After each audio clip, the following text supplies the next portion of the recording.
તુષારભાઈ ગેલાણી નાઓએ પોતાની રિવોલ્વર વડે પોતાને ગોળી મારી સુસાઇડનો એટેમ્પ્ટ કરે, જેમનું તારીખ 5/2/2026 રોજ નિધન થાય.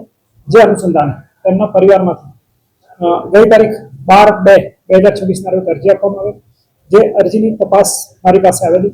એ અરજીની તપાસ અમે વિગતવાર કરેલી, જેમાં તેમના કુટુંબના સભ્યોના નિવેદન લેવામાં આવેલા, તેમની આજુબાજુના નિવેદન લેવામાં આવેલા તથા તેમની ઓફિસમાં કામ કરતા માણસોના નિવેદન લેવામાં, જેમાં પૂનમબેન પર આક્ષેપ થયેલો કે પૂનમબેનની સ્ટ્રેસના કારણે તુષારભાઈએ અત્યધિક પગલું ભરેલાનું છે.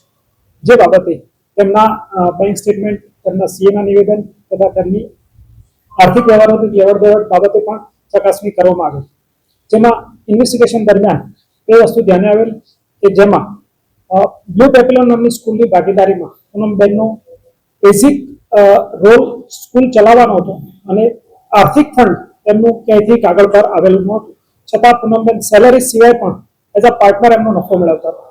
જે ધ્યાનને આવતા સીએ મારફત વેરીફાઈ કરાવતા તે હકીકત સાચી જણાય અને તેમના ઇન્કમટેક્સ રિટર્ન તથા જે બેલેન્સ શીટ છે જોતા તેમને આર્થિક લાભ મેળવેલાનું સ્પષ્ટ રીતે જણાય છે.